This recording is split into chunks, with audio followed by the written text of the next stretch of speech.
go behind. There we go. And we are back live. Sorry about that, guys. We did just have a slight technical difficulty. I personally am going to go do a little bit investigation later in terms of if Zoom favours a particular side, because we seem to be having technical issues with certain people and not others. But we digress. We get back to business. And we pretend that we didn't just have a technical issue and we're running behind the scenes like a chicken with its head cut off. Or maybe that was just me. Helen seems calm and cool as a cucumber. So, where did we get to? So, we're looking at local concerns regarding shopping. Sure. How much of that is your concern? How much of that is party concern? How much is that people that you've spoken to's concern? I think all of the above. And again, a theme I picked up on, I think it's just I think some of the other questions that we might get to later about facilities and the high street and, you know, levelling up and all that kind of stuff. You know, it comes down to what's available, it comes down to supporting business, all of those issues. I don't know whether you want me to talk about them now or whether you want to save it for a future question. We can talk now. We can go into those questions now if you're ready to go into those questions. So the questions that Helen's now referring to are two of the questions from the local issues. So these are the ones we ask all the candidates. So following on from that, it's recently been confirmed that the stockyard would receive funding from the government's Levelling Up Fund. Do you agree with where this money's been allocated, and if not, where do you believe the funding should have went? Okay, again, like a lot of people, it's not that we've got anything against the stockyard. Stockyard is a fantastic local business. It's fantastic that they've got some money, and you know, they're a local employer. They do some good. However, I question, and we question, the wisdom of them getting so much levelling up money. I am yet to be convinced, and we are yet to be convinced as a Labour Party, that what Melton needed, the borough of Melton needed to level up, was the stockyard business to get millions and millions of pounds, as if that was the kind of the key that needed to unlock the potential of Melton. Into you or anyone else listening or watching this, but to me, levelling up is about key infrastructure. It's about our people. So for me, I would rather have spent the levelling up money looking at our swimming pool. I mean, talk about a facility that desperately needs not just securing what we've got, which at the moment, you know, it's all up for renegotiation. Yeah. We need to be looking at securing that, but we need to be looking at levelling that up. You know, it's a great little swimming pool as far as it goes, but swimming, we don't go to Waterfields. We go to Grantham or we go to Beaumont Leys. You know, we go to a family sort of splash pool. We go to a pool that's got water slides. You know, for a town the size of Melton, we're not a city, but quite frankly, if Grantham, if Beaumont Leys can have a family orientated swimming pool, I don't see why Melton Mowbray can't. I also think that would pull more people into the town, because, you know, Rutland, for example, I mean, West Rutland, they don't even have any swimming pool for public use at the moment. So if we had a decent pool, I think that would attract people. It would level up our swimming pool. It would level up our leisure facilities. That, to me, is a key infrastructure project, a key piece of our town offering that just has levelling up plastered all over it. Yeah. So for me, I would have favoured something like that, or another, you know, a wider conversation about our leisure facilities. Because we did used to have the leisure pool with the slides, didn't we? Yeah, when I first moved to Melton 16 years ago, yeah, we did. Yeah, absolutely, we did. And, you know, they took a commercial decision about swimming pool and the gym, and you know, that was for them to decide. However, it has meant, to use the jargon, Melton's swimming pool and leisure facilities offer has gone down. It's not leveled up, it's leveled down. Yeah. Because we've now got a poorer swimming pool offer. I think that's right for just having a proper conversation and getting to grips with properly, rather than, you know, what's going to happen next year when all the contracts are re-signed. Are we just going to sort of limp on with what we've got for another 4 or 5 years? You know, is there any strategy around that? Yeah, so for me, one of my priorities for the town would be the swimming pool, and I think it actually must, because it's up for renegotiation. It has to be. Yeah. But if I could turn back time and look at that levelly in it. Yeah. Okay, so following on from that, obviously you said about the stockyard, you say it's good business, and like concept. And one of the things the stockyard does have going for it is the number of events that it hosts throughout the year, with thousands of people attending. The ones that immediately come to my mind are the food festivals. Yeah. So if you were elected, how would you encourage those thousands of people that visit these festivals to visit the town centre?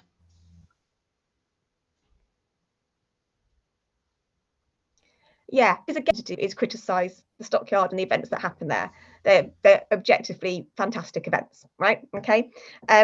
So we're looking then at getting people coming into the town. And I think that touches on the issues that stop anybody going into our town, really. And what are the barriers that people face, and what are the barriers that people talk about? They talk about the parking a lot. They talk about the cost of parking. And I know this has come up from other candidates as well. We've got to look at that. Is there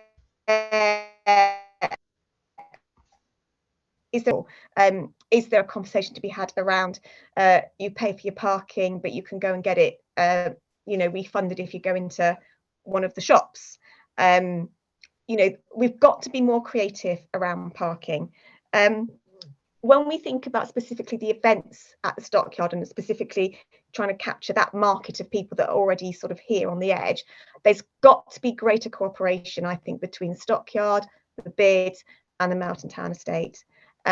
We've got to look at running advertising so that actually it's not a stockyard event, it's a Melton event.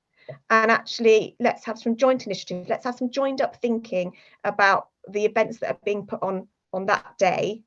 Can we run something that in the town that would attract people to come into town on that day? A shuttle bus between the stockyard and the town centre for people who don't perhaps want to drive into town.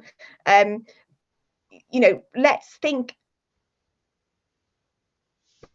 creatively outside the box and in a joined up way. If we've got that, it's not wrong to be thinking, how can we get them into the town centre? Yeah. But there's got to be something here for them. There's got to be a way to get in here.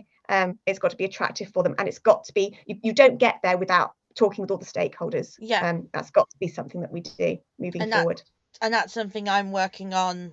Like, that's something I've had to find when I've been planning my stuff, to try and marry and switch. And you'll understand and I'll understand it's easier said than done sometimes, to kind of put the one to the other and vice versa. Yeah. But I have to say, I think there's a real appetite for it now, because listening to people, listening to a range of different candidates, actually, taking my partisan hat off, I do think there is a real appetite across the board. For me, it's really exciting. And, I hope the opportunity isn't lost with whoever wins in May. I hope the opportunity isn't lost, because there is an appetite now for doing things, taking the ball by the horns on this. And it's good that you bring up the fact that multiple candidates, regardless of party, are bringing this up, because obviously, let's not beat around the bush here. Labour, through no fault of their own, just don't have enough candidates in each ward to outright form a majority of their own back. Like, this, I know this, it's not absolutely a secret. Yeah. So the fact you've absolutely. got, so if you're wanting to bring these in and you've got other candidates that are, that can only be a good thing. Absolutely, yeah, absolutely. Right. We're keen to work with anyone for the benefit of Melton. Absolutely. Okay. So carrying on the local issues, we'll jump into the next question. Now, I said, didn't I, before we went on, that everyone's been dropping it, and I feel this question might make you draw out a bit of tea, Helen. Okay. This is the first year where voter ID has been required. What are your thoughts on this being implemented? Okay. I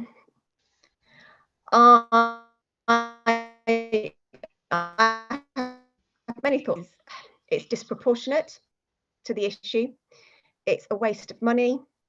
It's not evidence-based, and it is more of a threat to democracy than a protector of it.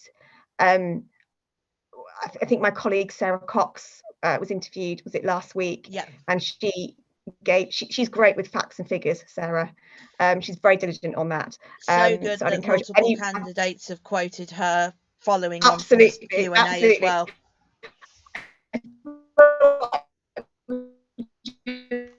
Something like that, but you know, if you want to know anything, Sarah's your person. But yeah, essentially it's a multi-million pound rollout for voter ID. It's costing millions, and I think for the state of the economy at the moment and the cost of living crisis, is it really a priority? In terms of it being disproportionate, there a handful of people you know, got found to be involved and caught up with voter fraud. It wasn't a massive deal. This is a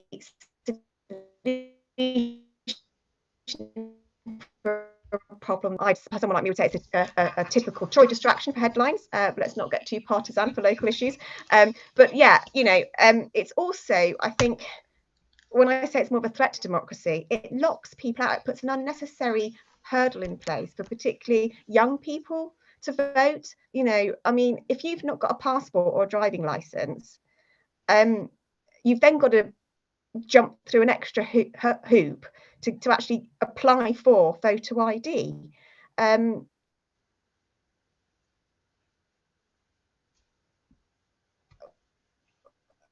What if you are a more vulnerable person that doesn't use the internet comfortably, or you know, technology?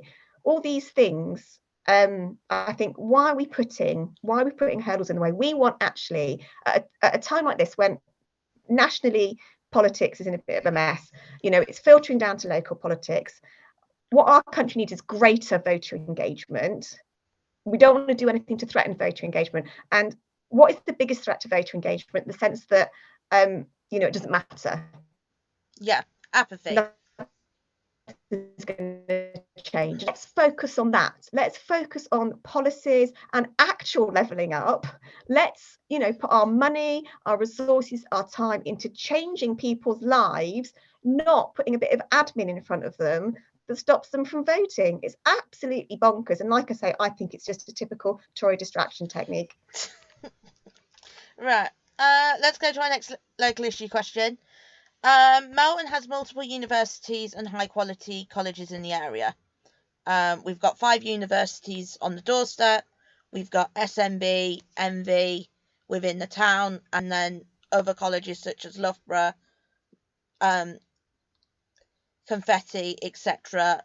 within the doorstep as well. If elected, what ideas, plans, strategies would you implement to encourage and attract young adults to live, study and or work in Melton? Okay, so we've got the young people that are already here, the young people that grow up here. Mm-hmm. And what we want to do is we want to encourage them not to leave, or if they leave, to go to university, come back. The facilities that they have, it comes down to, again, stuff like the swimming pool that I've mentioned. You know, it comes down to, are we supporting our nighttime economy? It comes down to, does it feel like a safe place to live? You know, community safety. And then it comes down to what opportunities there are. So essentially, can I get a job? Can I get a house? You know, those things. And so we've got to get to grips with our housing, and are we providing enough? Have we got enough affordable housing? And obviously there's national targets around affordable housing. Companies that as a council we do deals with, and when things go out to tender, there's a certain amount of housing that they have to provide that is quote unquote affordable. But can we push to go beyond that, and how those contracts are tendered? Can we look at the mix of housing that we've got? I think that's a real mountain. Are there facilities? Are there attractive? We're not a city, right? No. It's no point pretending that we're a city, but I still think for a town we could do much better. Yeah. Around things like our nighttime economy and our leisure facilities. And then it's about jobs. What are we doing to support local businesses to grow? And thinking about the levelling up money, this is another thing that I would have looked at levelling up money for. Where are the small businesses that are going to be the employers? We've lost a number of key big businesses. Yeah. Recently, bribe, Asda or Next or whoever to come to Melton, right? That's not going to happen. But the lifeblood of places like Melton is the small business, right? Again, and that's one of our strengths. I'm very much a strengths-based person. Let's look at our tradespeople, whether they're sole traders. Let's look at our small businesses. Let's look at what support they need to level themselves up so that they can take on apprentices or the other thing we need to look at, and again we'll probably come on to this, is transport. Yes. That is another area which quite frankly we've leveled down on over the last few years, not leveled up. It feels like we're increasingly, the walls are closing in on the amounts of places we can get to.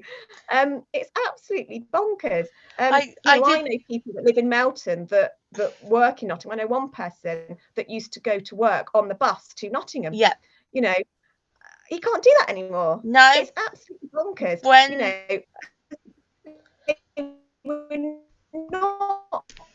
We haven't got the facilities, but lots of people work in a city. So how can we, attract people who might want to work in Nottingham or Leicester, but live in Melton?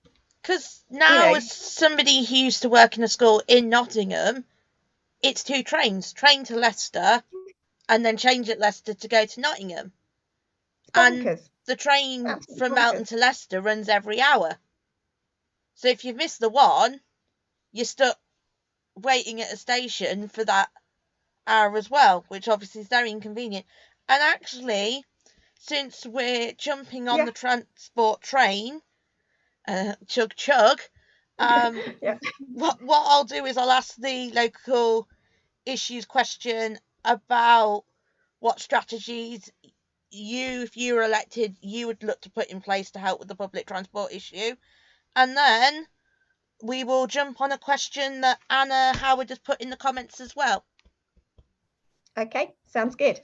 So, and I know other people have said this, public transport's tricky because it is a concern with that, is that we've had a Tory-run council locally at the borough and at county, and we've got a Tory MP, and we still can't get this right. So who is negotiating all this? Who is talking about this? Who is campaigning and advocating for Melton's interests? And, when I think that we've had borough councillors who are also our county councillors, it blows my mind that they, typical example, on the they had to spend money on legal fees to fight with their counterparts at county. We need stronger advocates that are going to stand up for the interests of Melton. We are in a permanent campaigning and lobbying position when it comes to public transport with county. So we need to have those strong advocates in place. What I would like to advocate for is when the tenders go out in terms of running the bus services, I would like to group the routes so that if bus companies are going to take isn't profitable, because again, we've got the role of the private sector in this. They've got to turn a profit. And what happened with that bus to Nottingham was they said, we can't run this, you know, because we're not making any, in fact, it's costing us to run. Now, I've got views about how that service was deliberately run down and downgraded, and then it becomes impossible to use. And that is, you know, something that happens. My mother-in-law used to come to Melton. I'm a bit biased about Nottingham because all my in-laws, you know, my husband's family are all from Nottingham and they all live there. Help with childcare. And what did she used to do? She used to go to the market. So she used to visit from Nottingham, not just help me out, but she used to contribute to our economy as well, because she used to go to the town centre when she was here. The bus timetables changed. She could no longer get here and back in the day, you know, that was helpful to her. So she stopped coming. So they lost a passenger out of that. And then over time, more and more passengers, it stopped becoming logistically possible. All of a sudden, the profitable. We can't force them to. But if at tender point, at the point of tender, the routes are grouped together, so they're still making a profit overall, but a condition of taking the profitable routes is that you actually support communities like Melton as well to combat stuff like rural isolation, to help access to facilities, to help people's health and well-being, to push forward the green agenda, to get people out of cars and onto public transport. All of these things, again, I want to listen to a county. And so I'm not going to pretend that the answers are easy and that we're going to suddenly be able to change things, because that's not in our gift. Sadly. And this whole idea of running the Nottingham service down and it being removed actually leads on quite nicely to Anna's question. So Anna, thank you so much for posting, firstly watching us have our little chat, and secondly posting us a question for me to ping to Helen. And Anna's question is, what's going to happen with all the bus routes that are being removed?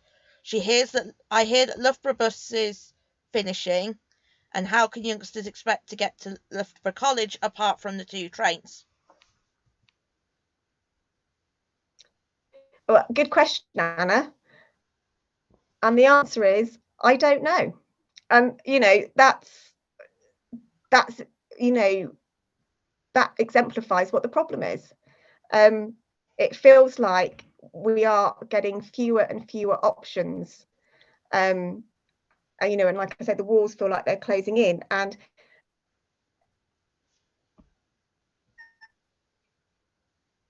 see Melton as a serious place to move, to bring up a family, to start spending the money in the economy here. We've got to get our links to other places sorted.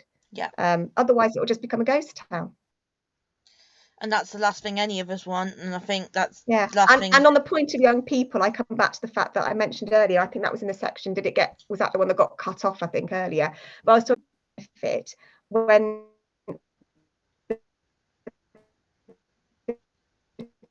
potential of young people, and let's provide them the options that they need to thrive. And one of those options is going to be access to educational training opportunities and employment elsewhere that they can access whilst living in Melton.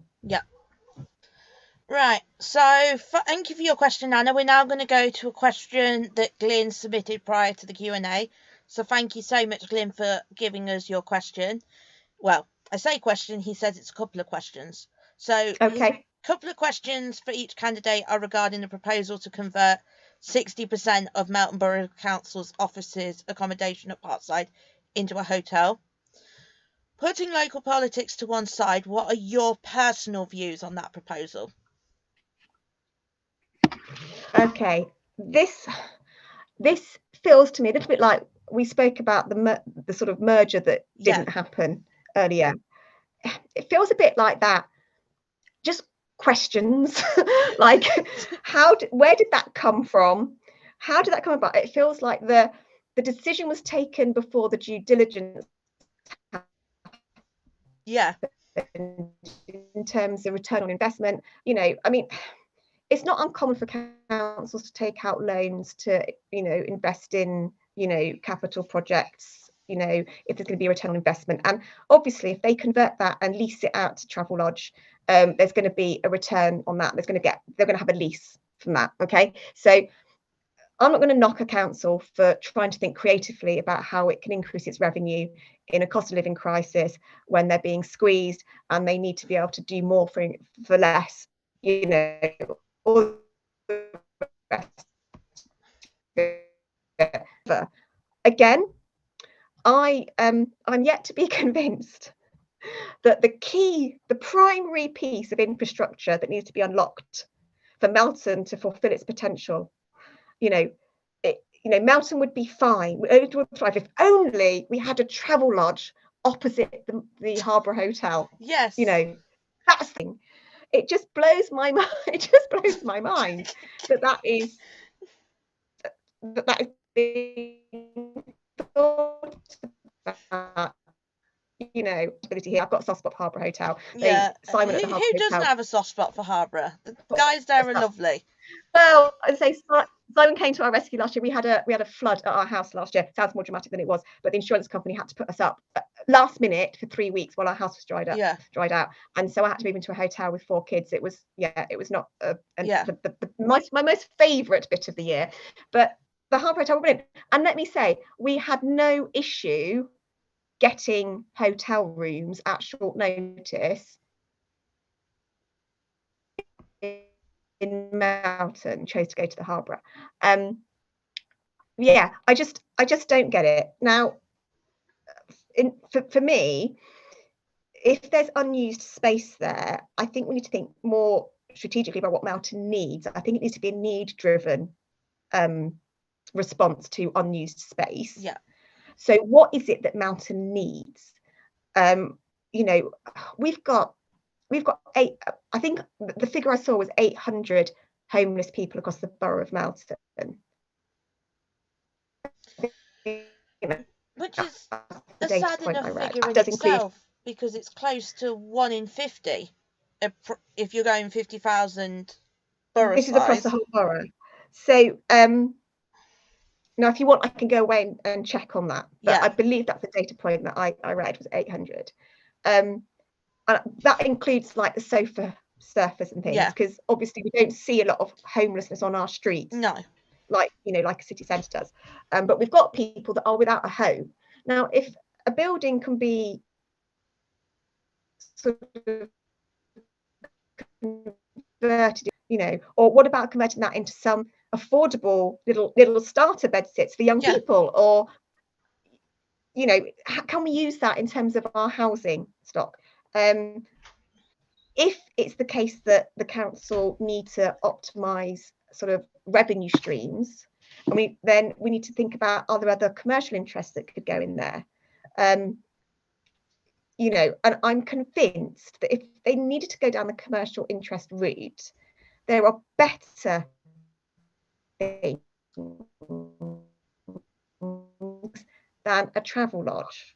But again, it's a bit like with the merger. Let's see it. Let's see the research that you've done. Let's look at the facts and figures. Let's look at what our return on investment is going to be. Convince us. If there's a strong argument, let's hear it.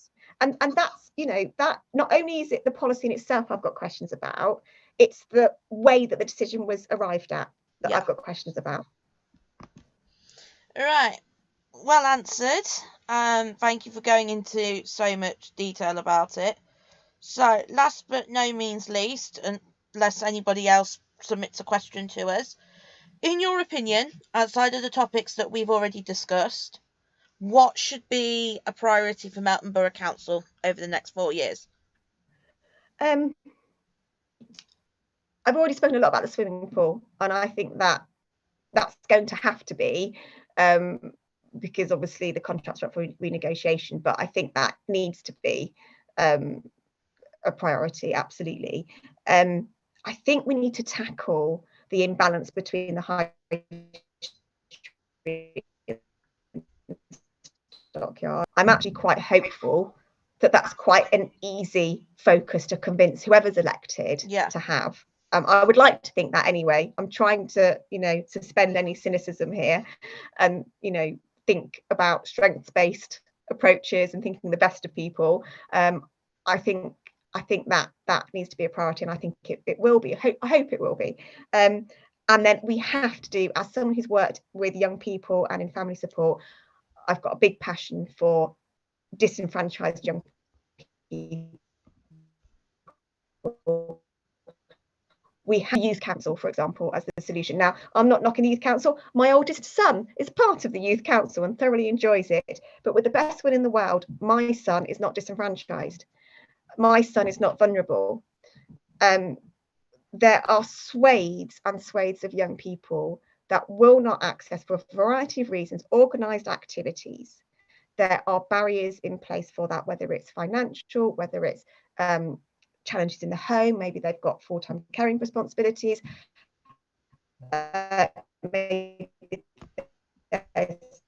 issues to all sorts of reasons. And we need to look at what our offer is for disenfranchised young people. And again, I come back to this argument around it not just being beneficial for them, but beneficial for the town to block their potential. It's also, by the way, from a sort of a financial point of view and a community safety point of view, cheaper to invest in people than pick up the pieces when they've not been invested in. I'm a big fan of fences at the top of the hill rather than ambulances at the bottom.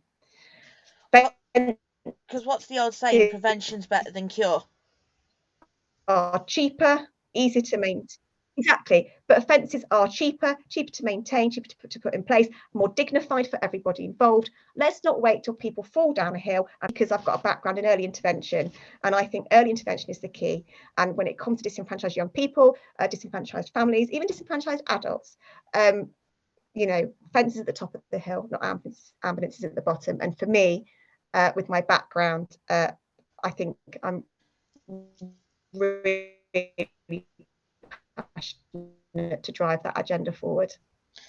Right, thank you for that, Helen. I'm just going to quickly, so Louise has just submitted a question for us.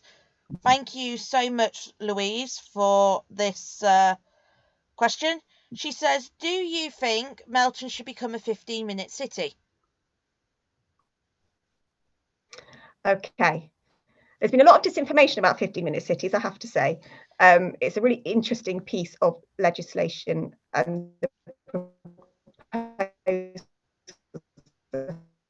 fascinating. You need facility-wise within a 15-minute reach, you know, because in terms of quality of life, that's quite a good thing to aim for. Yeah. And, you know, from that point of view, I think that's a good thing. That's a good aspiration to have. But again, it's one of these things that there's just questions about how is it implemented, you know, what's the sort of draconian nature of that in terms of laws that are passed. You know, I think that there needs to be more discussion, but it needs to be a theory discussion. And what I've seen and what I've read about a lot of people's concerns about 15-minute cities is all driven by a slight misunderstanding of what the aim is. But as Melton is not a city, I don't think there's much danger in us becoming a 15-minute city. Yeah, we'd be more a 15-minute town, wouldn't we? And actually, I think we should be able to reach most places within 15 minutes in Melton. But that shouldn't be because it's being imposed on us. No. That should be because this is about us wanting to thrive. We want people to, you know, to have the best that they can, you know, in terms of the facilities they can sort of reach and, you know, things they can take part in. Yeah. Brilliant. Thank you so much, everybody. I believe, unless anyone else has got any more questions in there. Oh, Sarah Cox has just put a comment in. Hello, Sarah. Thank you for contacting us, Sarah. She's got a couple for us. First one, she says she agrees with you about the space at Parkside and the need there for the town. She says that 800 families and single people are currently on the house's waiting list. There you go. Well, remember what we said about Sarah. If Sarah says it, then obviously, there you go. Sarah says it, we discuss it in a separate Q&A. Absolutely, yeah. And then her other comment is that the Labour Council in Leicester have introduced a hopper bus. This is the frog hopper. I saw it the other day when I was over there. as a response to need. She wonders, has this ever been considered for Melton?